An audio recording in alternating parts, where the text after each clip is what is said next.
Yo, hello guys, and today in our studio Inscryption. The Inscryption, who likes the digital card games? Personally, I love them much as the Hearthstone, the Gwent from the Witcher universe, outstanding games.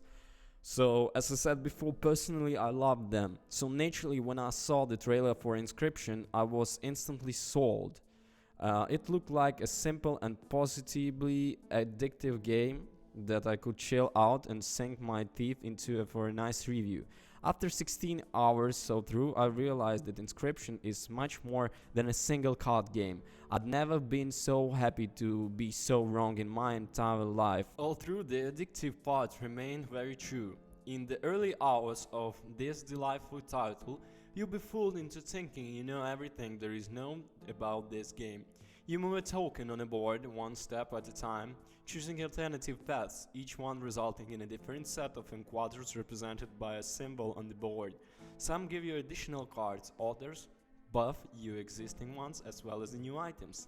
Eventually, you'll end up having to battle your deck against the EA foe.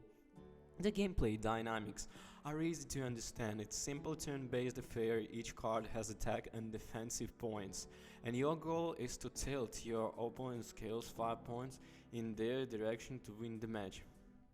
Strategy can be your key to victory, and if you're lucky enough on your draw, you can even win in a first turn. The opposite can be course true, as you can also lose quite quickly, as the battles can go pear-shaped in the space of a couple of turns. Boss battles add an extra element to the formula, and once you understand what they are, you can strategize accordingly to secure the win and move to the next act.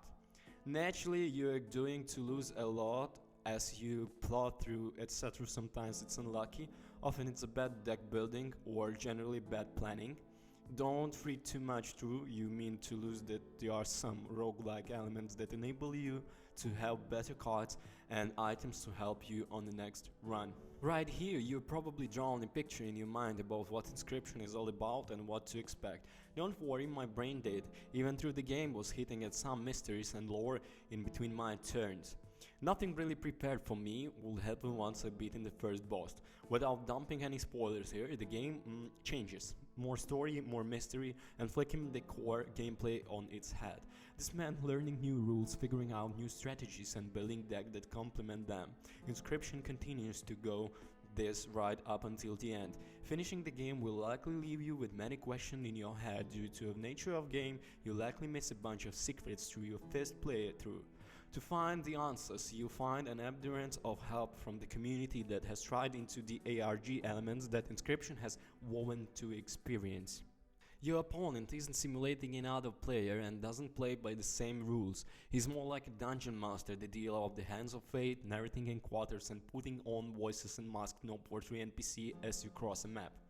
There's a gold in camp cards. He holds there as a Prosector, a boss enemy whose pickaxe transforms cards into rocks.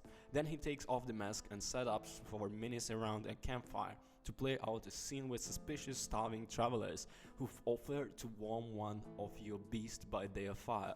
He may be a murderous kidnapper, but he puts in so much effort I kind of respect him. I spent hours in the Elder Scrolls Legends playing through the single-player storylines, which are fun for their twist. A stone wall across the middle of the table, a storm-tossed pirate ship that slides card back from fort. Inscryption twist can be just as novel. For one match, every war card giant, the ability to fly in another, a hook drags my cards across the board and turns them against me. Inscryption is the work of Daniel Mullins Games, who previously made Pony Island and then Hex. All three of the games more layered than a winning Great British Bake Off cake. When Inscryption revealed more layers, I won't spoil exactly what, but they are significant, it felt more like a core than a revelation. Where Pony Island was lean and pointed, Inscryption is more like the Hex, which was overstuffed with ideas and didn't do all of them justice. In initial hours, Inscryption is an early delight full of mystery that feels fades long before it ends, and now I think I prefer if board game night moved on. We played something else, even if the Kickstarter nonsense that comes with the 5 kilograms of plastic figures and takes half of the night to explain. Like the most deck builders, Inscryption is run-based. Losing means starting over. Through you get to design one new card can be found in future runs, and they can be obscenely overpowered if you do it right. Plus any solved puzzles in the cabin remain solved. Initial defeats still felt like progress, but after my fifth successful run, I had to solve another puzzle and then repeat the victory, and then was when I came a drag. The multi-stage boss battles are initially full of surprises, trading animal pets for OP cards, for example, that become more chore-like each time they repeated. The lovely creepiness of a game in which cards beg not to be sacrificed, and fungal doctors offered to solve them apart and stage them together was eroded by and repetition. So, Inscryption is full of charm, humor, and healthy dose of mystery. Forget what you know about this game, it's so much more. It's the type of game you revisit, talk about every day, buy for your friends to join on the action. It's simply that good. Definitely a game you want to grab today. Inscryption is so much more of a game than my brain ever thought it could be. At every turn I surprised and surpassed my expectation. Brilliant from start to the finish. Links in the description. Peace. And don't you forget, guys, to subscribe. Thank you so much.